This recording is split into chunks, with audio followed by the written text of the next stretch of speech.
What is happening, guys? Welcome back to another video here at Wicked Garage. You can see we have the truck in here. We're going to start working on this, getting it prepped so that we can put the body onto the truck. Before we get in the video, make sure you hit that subscribe button if you haven't already. Like, comment, and share. Hope you're enjoying the series. Let's get right into it. All right, so we already have the mounting points on. Obviously, this came with a Home Depot bed on it, and then he got it repainted, took the bed off, we put it on another truck. But first things first, we got to take off these levelers or alarms, whatever they are. They're low alarms or whatever they are. And once we get those off, we can start putting the bags on, getting that all situated, start running the strobe light wires, power wires, and everything to the aux switch, as well as the rear view we can put in, and pre-wire everything to go to the back so that when we get this on, all we have to do is pretty much connect a few things and we'll be ready to go. So let's get into it.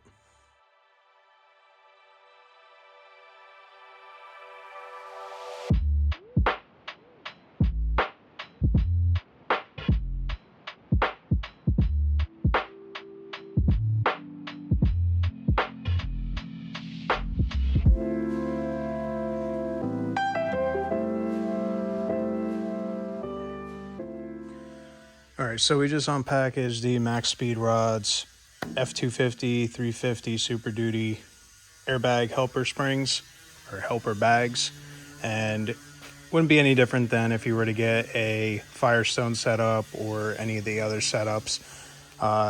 Comes with the piece that mounts to the axle, and then obviously you got your upper and lowers, and then your hats for the top and bottom of this. Air supply feels good. It doesn't feel cheap. It feels very pliable like the Firestone does.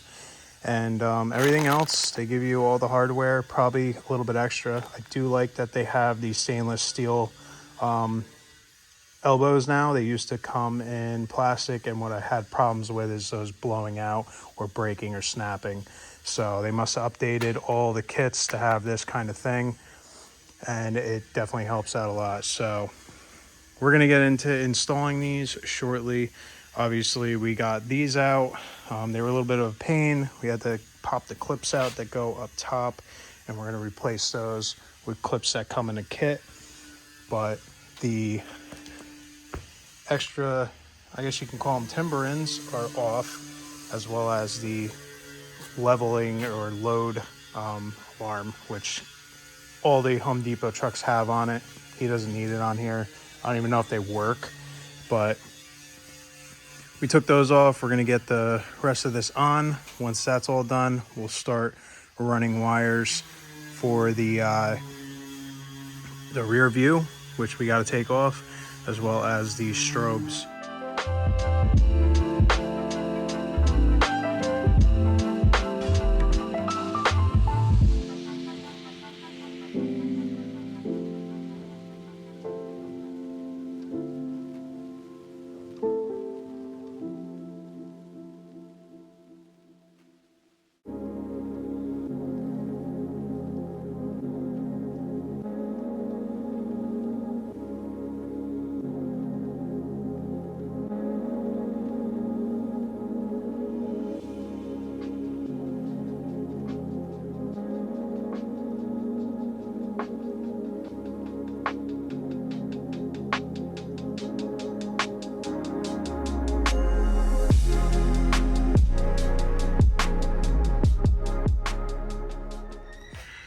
All right, guys, so as you can see, we came out of the firewall. We went up and we drilled a few holes for wire management to go across the cowl. Got over here, went right there, and then we stripped off this sheathing or cover and then put it back on after we separated the black and yellow wire. Now this is a accessory wire, so when the key turns on, this will turn on the rear view mirror that is attached to that fuse tap, the micro 2 fuse tap that we got yesterday, and it has a 10 amp fuse on there, and then this will go out the dead side right here, and then obviously be out of the way and go down there. So pretty much everything's tidied up in the bay, and now we have to just clean up our tools, get this cap back on, and then we can move on into the actual inside, which I showed you. A little bit of a mess. It was a lot more of a mess, but like I said, I ran the wires up to the headliner down there, down the A-pillar, and then we have the wires right there, and I just temporarily connected some of these wires to see how it works. We're going to do another test to make sure this all works before I tidy it all up, and all I have to do is turn the key on, and I'll be able to know if that has power. So we're going to do that and then get into finishing up the interior. That way we can move on to the airbags in the back, which I welded up the new spacers, and those are cooling down. We'll clean those up, get those painted, and get everything on so that we can move on to the bed wiring and such. So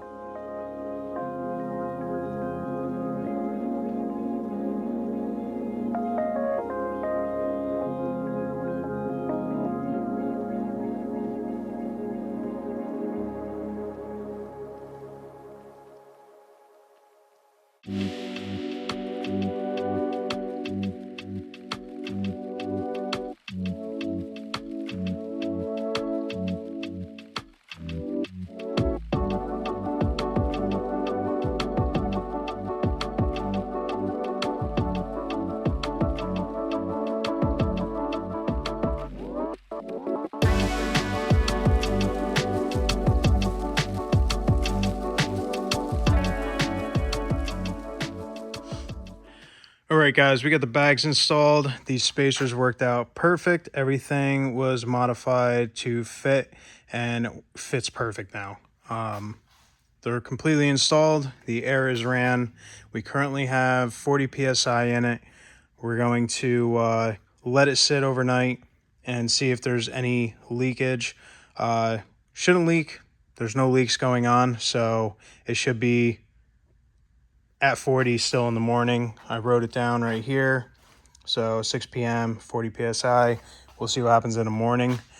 And as you can see, we did base measurements, which 31 7/8 was our base, where this is completely at 0. At 50 PSI, we are at 33 1/8. So it adds quite a bit of lift to the truck, and it's not overly exaggerated or anything like that. And obviously once the bed is on here, we'll get a better measurement, but this will actually push up a lot more in the back because it is sloped, as you can sort of see.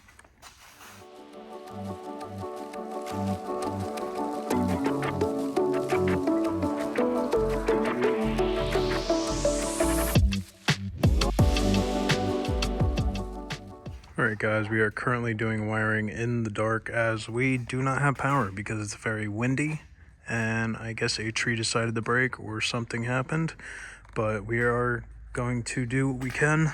We got some flashlights, we'll deal with that. But yeah. Well, last time it was a truck driver. This time is a massive tree, unfortunately.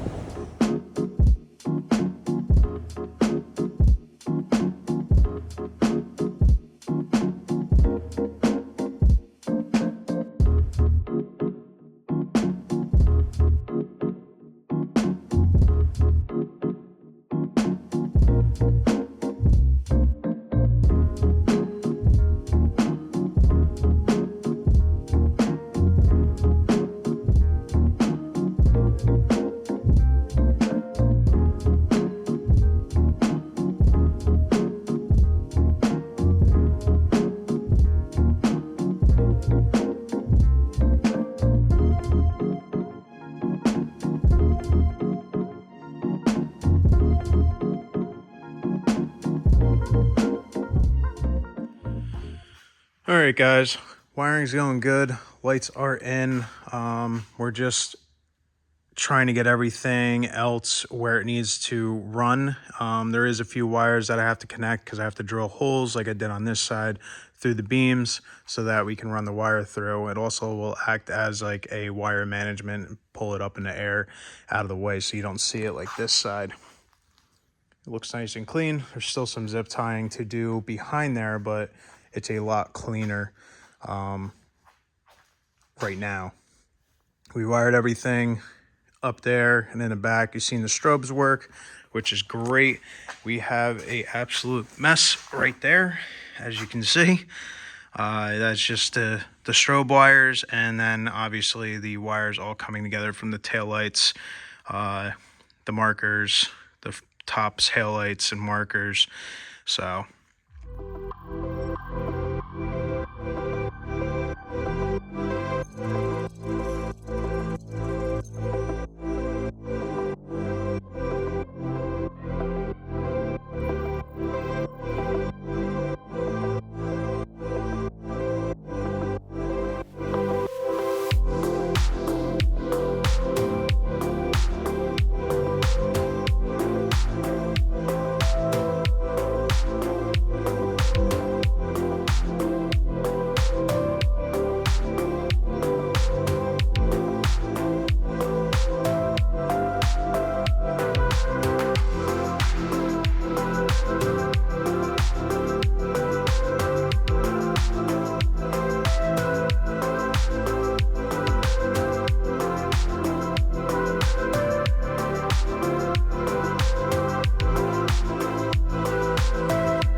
as you can see, we are done with the bed.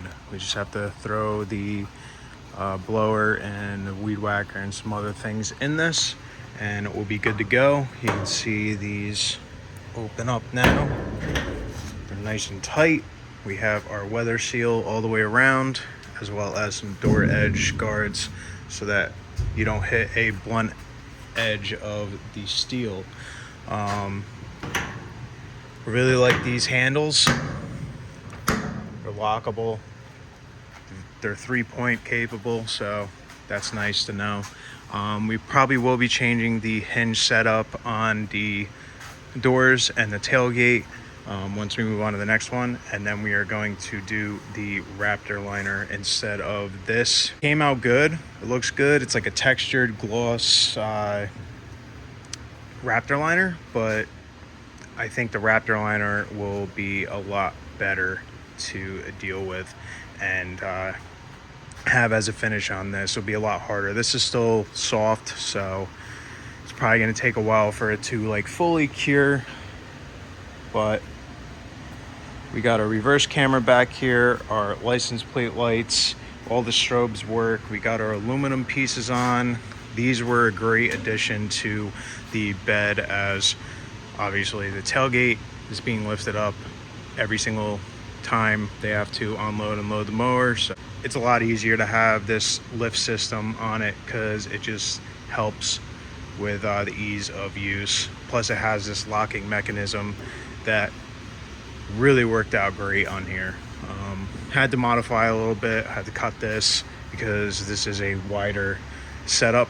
So we ended up putting a 5/8 or 3/4 bar, forget what it was, but we got that all done. That works perfect. These will get wrapped in that light green color, and then he wants to probably take that swoop and somehow integrate it into here so that it flows into this yellow stripe. Maybe it all depends on how his plan is to get this wrapped and everything, but that is why this is just sanded and left bare.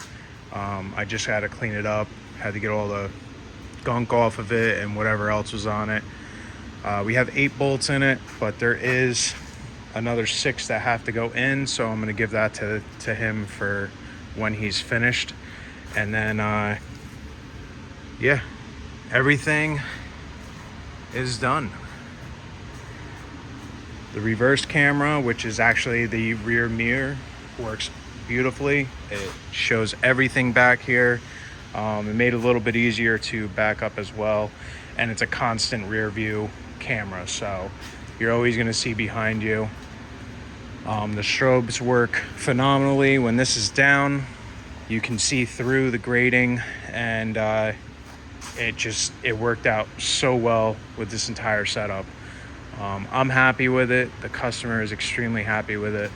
And then obviously on the next build, we got to figure out what we're doing chassis wise, or what he's got to figure out what he's doing chassis wise.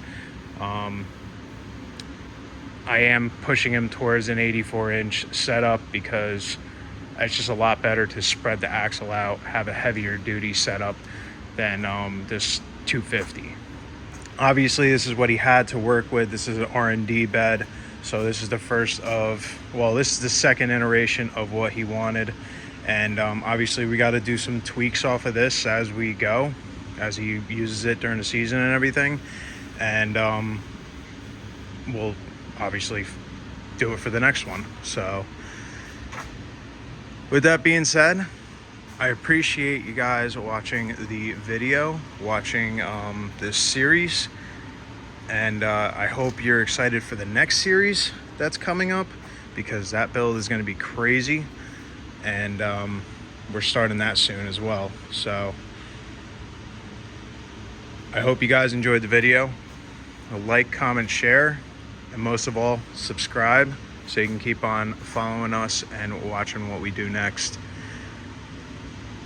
Peace out, guys. Have a great day.